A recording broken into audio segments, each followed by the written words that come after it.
नमस्कार। आसंतु आज आमे जानिबा सावित्री व्रत कथा विषय। प्रतिवर्ष ज्येष्ठ अमावास्या तिथि रे सावित्री व्रत पालन करा जाय थाए। आसंतु आज आमे जानिबा ई सावित्री और सत्यवान रो कहानी। भद्र देशर जने राजा, तांको नाम अश्वपति। भद्र देशर राजा अश्वपतिंकर कौनसी संतान नथिला। से संतान प्राप्ति पाई प्रतिदिन 1 लाख आहुति देउथिले। 18 वर्ष पर्यंत एमिति चलीथिला। 18 वर्ष परे प्रभुଙ୍କ कृपाରୁ ତାଙ୍କର ଏକ କନ୍ୟା ପ୍ରାପ୍ତି ହେଲା, ଯାହାର ନାମ ସାବିତ୍ରୀ। ସାବିତ୍ରୀକୁ ପାଇ ବାପା ମା ଦୁହେଁ ବହୁତ ଖୁସି ହେଲେ। ସାବିତ୍ରୀ ଧୀରେ ଧୀରେ ବଡ଼ ହେବାକୁ ଲାଗିଲା। ସେ ଏବେ ଏକ ପରିଣତ ବୟସରେ ପହଞ୍ଚିଗଲା। ବାପା ସାବିତ୍ରୀ ପାଇଁ ବର ଖୋଜିବାକୁ ଆରମ୍ଭ କଲେ। ସାବିତ୍ରୀ ବହୁତ ରୂପବତୀ ଓ ଗୁଣବତୀ ଥିଲା, କିନ୍ତୁ ସାବିତ୍ରୀ ପାଇଁ କୌଣସି ଯୋଗ୍ୟ ବର ମିଳୁନଥିଲା। ଏ କଥା ଭାବି ଭାବି ରାଜା ବହୁତ ଚିନ୍ତାରେ ପଡ଼ିଗଲେ। ଏବେ ରାଜା ସାବିତ୍ରୀକୁ ଡାକି କହିଲେ ସେ ନିଜେ ନିଜ ବର ଖୋଜିବା ପାଇଁ। ପିତାଙ୍କୁ ଚିନ୍ତିତ ଦେଖି ସାବିତ୍ରୀଙ୍କ ମନ ବହୁତ କଷ୍ଟ ହେଲା। ସେ ପିତାଙ୍କୁ କହିଲେ ସେ ନିଜେ ନିଜ ବର ଖୋଜିବାକୁ ନିଶ୍ଚୟ ଯିବେ। ଏବେ ସାବିତ୍ରୀ ପିତାଙ୍କ ଠାରୁ ଅନୁମତି ନେଇ ବାହାରି ପଡ଼ିଲେ ନିଜେ ନିଜେ ବର ଖୋଜିବା ପାଇଁ। ସାବିତ୍ରୀ ବୁଲି ବୁଲି ଯାଇ ଏକ ଜଙ୍ଗଲରେ ପହଞ୍ଚିଲେ। ସେ ଜଙ୍ଗଲରେ ସତ୍ୟବାନକୁ ଦେଖିଲେ। ସତ୍ୟବାନକୁ ଦେଖି ସାବିତ୍ରୀ ମନେ ମନେ ତାଙ୍କୁ ସ୍ୱାମୀ ରୂପେ ବରଣ କଲେ ଏବଂ ପରେ ଜାଣିବାକୁ ପାଇଲେ ସତ୍ୟବାନ ହେଉଛନ୍ତି ସାଲବ ଦେଶର ରାଜା ଧୂମସେନଙ୍କର ପୁତ୍ର। ଧୂମସେନୁ ଜଙ୍ଗଲରେ ରହୁଥିଲେ କାରଣ ତାଙ୍କ ରାଜ୍ୟ ତାଙ୍କଠାରୁ କେହି ଛଡ଼େଇ ନେଇ ଯାଇଥିଲେ। ସାବିତ୍ରୀ ଘରକୁ ଫେରି ବାପାଙ୍କ ଆଗରେ ସବୁ କଥା କହିଲେ। ଏହି ସମୟରେ ରାଜମହଲରେ ବାପାଙ୍କ ସହିତ ଦେବର୍ଷି ନାରଦ ମଧ୍ୟ ଉପସ୍ଥିତ ଥିଲେ। ଦେବର୍ଷି ନାରଦ ମଧ୍ୟ ସାବିତ୍ରୀଙ୍କ ଘରୁ ସବୁ କଥା ଶୁଣିଲେ। ଦେବର୍ଷି ନାରଦ କିଛି ସମୟ ଚିନ୍ତା କରି କହିଲେ, ସାଲବ ଦେଶର ରାଜକୁମାର ସତ୍ୟବାନ ଜଣେ ରୂପବାନ, ଗୁଣବାନ ଓ ବୁଦ୍ଧିମାନ ପୁରୁଷ ଅଟନ୍ତି, କିନ୍ତୁ ତାଙ୍କର ଆୟୁଷ ମାତ୍ର 1 ବର୍ଷ।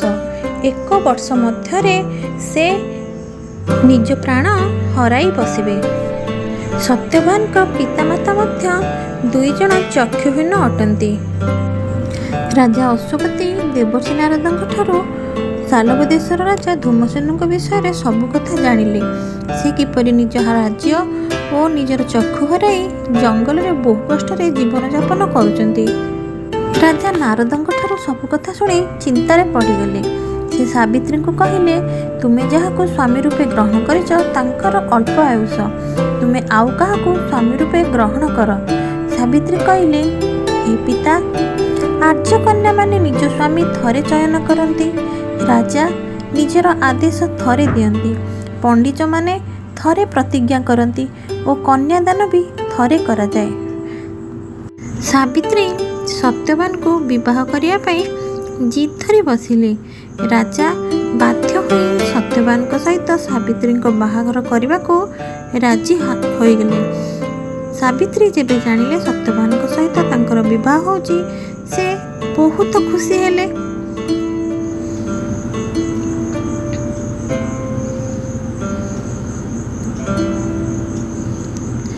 ବିବାହ ପରେ ସାବିତ୍ରୀ ନିଜେ ନିଜ ଶାଶୁଘରକୁ ଯିବା ପାଇଁ ପିତାଙ୍କ ଠାରୁ ଅନୁମତି ମାଗିଲେ।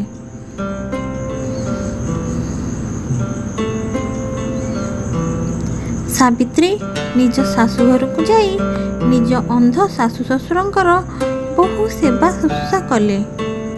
ଏହିପରି ଭାବେ ଦିନ ଗଡ଼ି ଚାଲିଥାଏ। ସମୟ ଆସି 1 ବର୍ଷ ହେବାକୁ ଲାଗିଲା। ସାବିତ୍ରୀଙ୍କ ମନରେ ଚିନ୍ତା ବଢ଼ିବାକୁ ଲାଗିଲା। ଦେବର୍ଷି ନାରଦଙ୍କ କହିବା ଅନୁସାରେ 1 ବର୍ଷ ମଧ୍ୟରେ ସତ୍ୟବାନଙ୍କର ମୃତ୍ୟୁ ହେବ।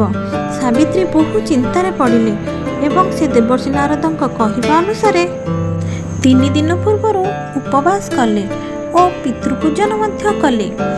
ସମୟ ଆସି ସେଦିନ ପହଞ୍ଚିଲା। ସତ୍ୟବାନ ବାହାରିଲେ ଜଙ୍ଗଲକୁ କାଠ ହାଣିବାକୁ। ସାବିତ୍ରୀ ମଧ୍ୟ ଜିଦି କଲେ ତାଙ୍କ ସହିତ କାଠ ହାଣିବା ପାଇଁ ଯିବା ପାଇଁ। ସତ୍ୟବାନ ତାଙ୍କ ସହିତ ସାବିତ୍ରୀକି ନେବାକୁ ରାଜି ହୋଇଗଲେ। ସାବିତ୍ରୀ ସତ୍ୟବାନଙ୍କ ସହିତ ଜଙ୍ଗଲକୁ ଗଲେ। ଜଙ୍ଗଲରେ କାଠ ହାଣୁ ହାଣୁ ସତ୍ୟବାନଙ୍କ ମୁଣ୍ଡ ଘୁରାଇବାକୁ ଲାଗିଲା ଓ ସେ ଗଛ ଉପରୁ ତଳେ ପଡ଼ି ନିଜର ପ୍ରାଣ ହରାଇ ବସିଲେ। ସାବିତ୍ରୀ ସତ୍ୟବାନଙ୍କ ପାଖରେ ଜଗି ବସି ରହିଲେ। ସେ ଜାଣିଲେ ଯେ ସତ୍ୟବାନ ନିଜର ପ୍ରାଣ ହରାଇ ବସିଛନ୍ତି। ଯମରାଜ ତାଙ୍କ ସ୍ୱାମୀକି ଯମପୁରକୁ ନେବାକୁ ଆସିଲେ। ସେ ଯମରାଜଙ୍କୁ କହିଲେ, ହେ ପ୍ରଭୁ, ମୁଁ ଜଣେ ପତିବ୍ରତା ନାରୀ। ତୁମେ ଯଦି ମୋ ସ୍ୱାମୀଙ୍କି ସାଙ୍ଗରେ ନେଇଯିବ ତାହେଲେ ମୋତେ ମଧ୍ୟ ନେଇଯାଅ। କିନ୍ତୁ ଯମରାଜ କହିଲେ, ହେ ମାତା, କାହାର ଆୟୁଷ ନ ପୂରିଲେ ମୁଁ ତାଙ୍କୁ ଯମପୁରକୁ ନେଇପାରିବି ନାହିଁ। ମୁଁ ତୁମକୁ ଗୋଟିଏ ବରଦାନ ଦେଇପାରିବି। ତୁମେ କ'ଣ ମାଗୁଛ ମାଗ। ସାବିତ୍ରୀ ଯମରାଜଙ୍କର କଥା ଶୁଣି କିଛି ସମୟ ଚିନ୍ତା କରି କହିଲେ, ହେ ପ୍ରଭୁ, ମୋର ଶାଶୁ ଶ୍ୱଶୁର 2 ଜଣ ଚକ୍ଷୁହୀନ। ଆପଣ ଦୟାକରି 2 ଜଣଙ୍କର ଚକ୍ଷୁ ଫେରାଇ ଦିଅନ୍ତୁ। ଯମରାଜ ସାବିତ୍ରୀଙ୍କ କଥାରେ ତାଙ୍କ ଚକ୍ଷୁ ଫେରାଇ ଦେଲେ। ଏବେ ଯମରାଜ ସତ୍ୟବାନଙ୍କ ଆତ୍ମାକୁ ନେଇ ଯମପୁରକୁ ଯିବାକୁ ବାହାରିଲେ। କିନ୍ତୁ ସାବିତ୍ରୀ ତାଙ୍କ ସ୍ୱାମୀଙ୍କ ଛଡ଼ା ଏକା ଘରକୁ ଫେରିବାକୁ ଯମରାଜଙ୍କୁ ମନା କଲେ। କହିଲେ, ମୁଁ ମୋ ସ୍ୱାମୀଙ୍କ ଛାଡ଼ି ମୁଁ କୁଆଡ଼େ ଯିବି ନାହିଁ। ଆପଣ ମୋତେ ମଧ୍ୟ ମୋ ସ୍ୱାମୀଙ୍କ ସହିତ ନେଇକି ଚାଲନ୍ତୁ। ଏହା କହି ସାବିତ୍ରୀ ଯମରାଜଙ୍କ ପଛେ ପଛେ ଯିବାକୁ ଲାଗିଲେ। କିଛି ବାଟ ଗଲା ପରେ ଯମରାଜ ପୁଣି ସାବିତ୍ରୀଙ୍କୁ କହିଲେ, ମାତା, ତୁମେ ଯଦି ଚାହୁଁଛ ମୁଁ ତୁମକୁ ଆଉ ଗୋଟିଏ ବର ଦେଇପାରିବି। ତୁମେ ଯାହା ମାଗିବାକୁ ଚାହୁଁଛ ମାଗ। ସାବିତ୍ରୀ କହିଲେ, ହେ ପ୍ରଭୁ, ଆପଣ ମୋ ଶାଶୁ ଶ୍ୱଶୁରଙ୍କୁ ତାଙ୍କ ରାଜ୍ୟ ଫେରାଇ ଦିଅ। ଯମରାଜ ତଥାସ୍ତୁ କହିଲେ ଓ ସାବିତ୍ରୀଙ୍କୁ ଘରକୁ ଫେରିଯିବା ପାଇଁ ଉପଦେଶ ଦେଲେ। କିନ୍ତୁ ସାବିତ୍ରୀ ମାନିଲେ ନାହିଁ। ସାବିତ୍ରୀ ପୁଣି ଯମରାଜଙ୍କ ପଛେ ପଛେ ଗୋଡ଼ାଇବାକୁ ଲାଗିଲେ। ଯମରାଜ ଏହା ଶୁଣି କହିଲେ, ହେ ମାତା, ତୁମେ ଯଦି ଚାହୁଁଛ ମୁଁ ତୁମକୁ ଆଉ ଏକ ବର ଦେଇପାରିବି। କିନ୍ତୁ ଏବେ ତୁମେ ଘରକୁ ଫେରିଯିବ।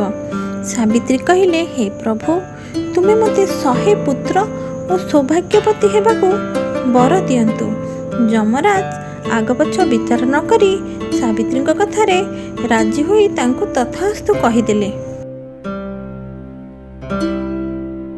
ସାବିତ୍ରୀ କହିଲେ, ହେ ପ୍ରଭୁ, ମୁଁ ଜଣେ ପତିବ୍ରତା ନାରୀ।